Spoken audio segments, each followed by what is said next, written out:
Hey, John Martinez with the REI Sales Academy here. And along the course of training acquisition managers and agents for some of the real estate investors around the country, those investors ask, hey, how do I motivate my team? How do I get better at motivating them to higher and higher levels of performance? And the answer to that question is, weirdly enough, the answer has a lot to do with sushi, and I'll explain what I mean about that.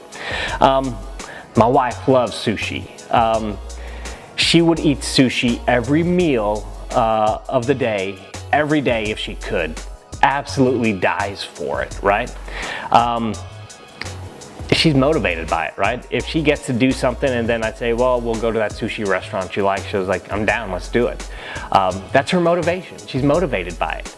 Now, on the flip side, I hate it. I don't eat any seafood, I don't eat vegetables, and sushi is basically always some combination of seafood and vegetables held together by rice, which I'm a fan of, but still too much sushi, too much fish and vegetables, right? So I don't like the seafood, I don't like any of it. So the funny thing is what motivates her, what she loves, I absolutely hate.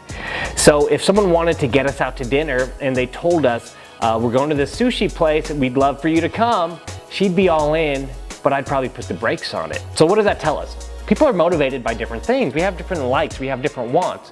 So when I'm asked by investors, how do I motivate my team? It's you don't motivate a team. You motivate the individuals on the team because they all have different motivators. They all like different stuff. They're all striving for certain things. And it could be internal, it could be external, it could be altruistic. But it's different, right? Not all salespeople are motivated by money anymore. That used to be like the safeguard, just give them more money, bonus some money. But that's not the case today. It's a different society. People are different.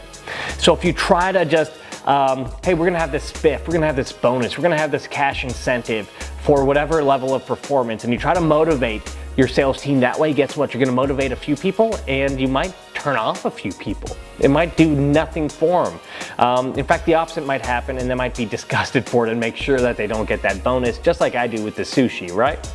So the next question is, how in the world do I figure out how they're motivated?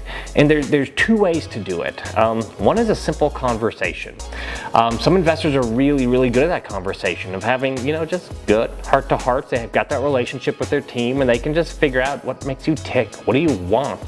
Are you motivated externally by things and stuff? Are you motivated internally by achievement and recognition? Are you motivated altruistically by helping others, by leaving a dent, by making a difference in the world and with people around you, or maybe people you don't know? But you got to figure it out. If you're not good at that conversation, you don't know how to have it, you don't want to have it, you have too many people on your team to have it, or maybe you have a sales manager or someone in between you and they don't know how to have that conversation, then we recommend OMG assessments. OMG assessments are good for salespeople you're thinking about hiring or who are already on your team.